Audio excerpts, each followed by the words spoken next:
Bonsoir tout le monde. Bonjour. Alors aujourd'hui, on vous invite à observer vos relations à l'autre. En fait, dans quelle posture vous allez vous mettre dans la relation à l'autre, que ce soit côté perso ou côté pro, en fait. Donc ça peut être avec des collègues de travail, avec des supérieurs, avec vos chefs, avec votre famille.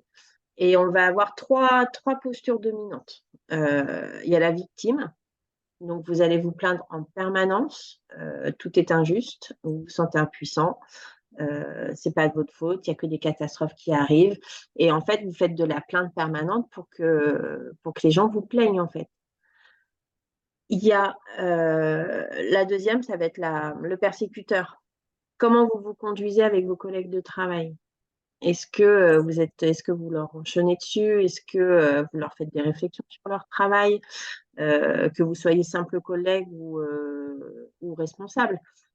Peu importe, vous allez rentrer dans le rôle du persécuteur et les gens vont pas forcément, apprécier de travailler avec vous. Et enfin, la troisième posture, ça va être la posture du sauveur et là, en fait, vous allez avoir envie de sauver la terre entière. Voilà, tout et n'importe quoi, donc si vous tombez quelqu'un qui est victime, hein, vous allez avoir envie de la sauver, de la tirer vers le haut, machin. Alors, je dis tout de suite, ça sert à rien, on ne peut sauver personne, que les gens qui ont envie d'être sauvés. Quelqu'un qui est juste dans la victimisation, il va y rester tant qu'il n'ouvrira pas les yeux. Et puis dans ces relations, ça tourne. Pardon, je crois que Ça c'est ce que tu peut, allais dire. ça peut tourner en fait, et c'est ça qui est intéressant de regarder, parce que c'est possible que vous vous mettiez en tant que victime avec vos collègues, par exemple, hein, que vous soyez en persécuteur en famille et sauveteur avec vos amis, Ou même ou dans une même relation. sauveteur 1. Pardon, je t'ai coupé. Non, c'est pas grave. Excuse-moi. Je disais, ou même dans une même relation. On peut être, Oui, oui, j'arrive à rien, il n'y a rien qui se passe, la personne vient de nous aider, se met en sauveur, et puis, ah, mais non, mais c'est pas comme ça qu'on fait, et du coup, je passe en persécuteur, et etc., etc. Le triangle fait que tourner, quoi. c'est ça. Et nous, notre boulot en tant que coach, en fait, en tant qu'hypno-coach, ça va être de venir rééquilibrer tout ça. Voir pourquoi dans ces moments-là, pourquoi tu te poses en victime.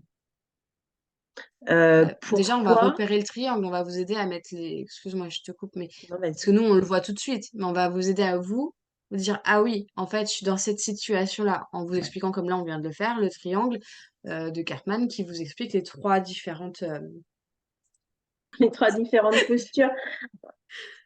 En fait, on va venir analyser ça avec vous, on va regarder et le plus important à chaque fois, ça va être le pourquoi.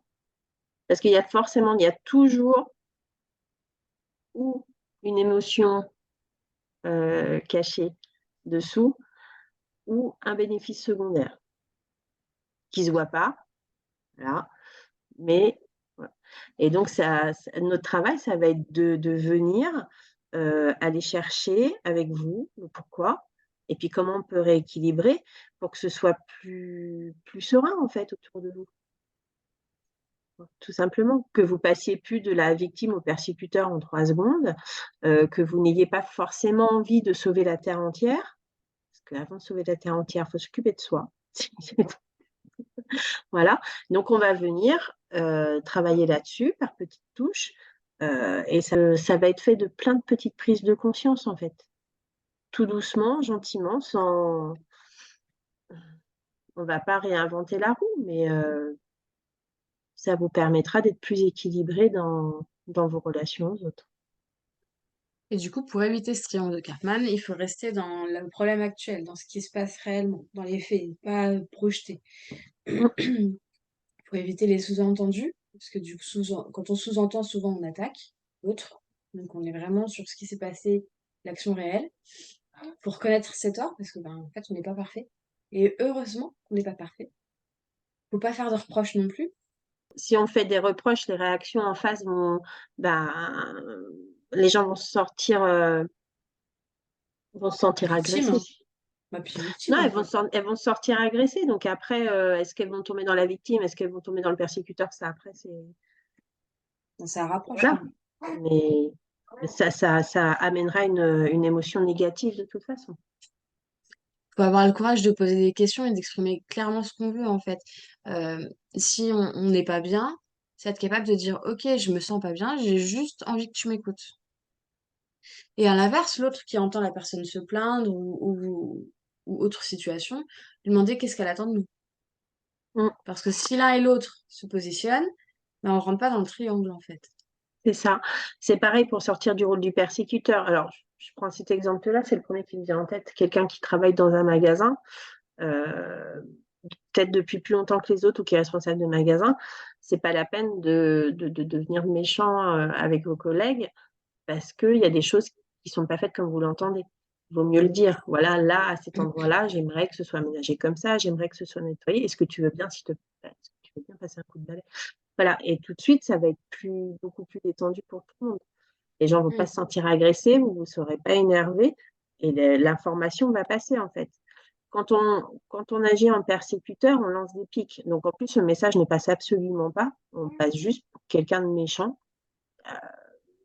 Il y avait un message derrière, mais le message, il ne va pas être entendu du tout. C'est ça, et puis ralentir, parce que du coup, quand on ralentit, on réfléchit à ce qu'on dit et on a plus facilement à être dans la communication non violente et à être dans l'instant réel présent et non sur la projection de ce qu'on attend en fait. Et du coup, on fait une petite respiration, on inspire profondément, on expire et normalement déjà ça aide.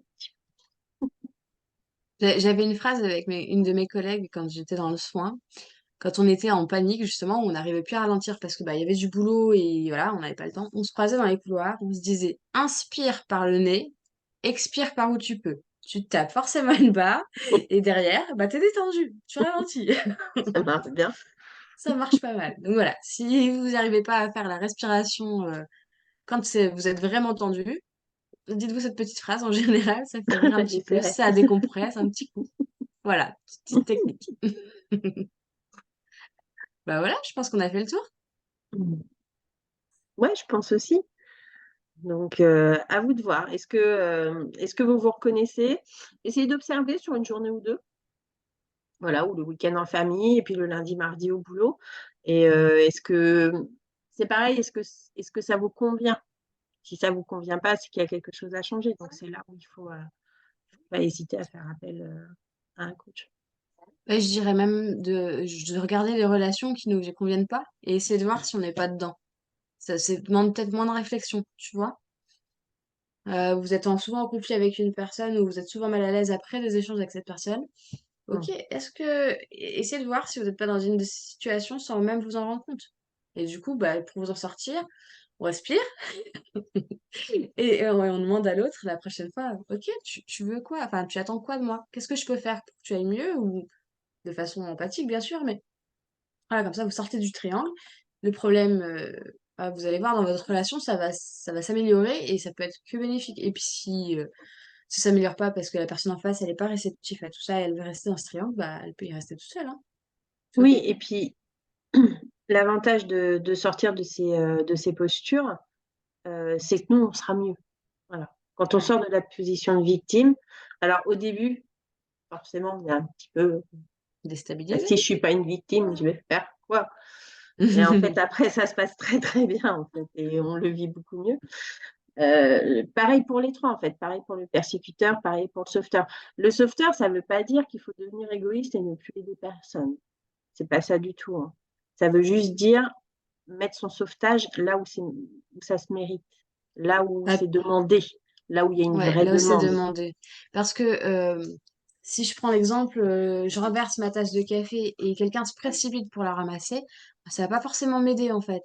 Parce que bah, elle m'empêche d'avancer, par exemple. Ou alors je ne répare pas mon erreur.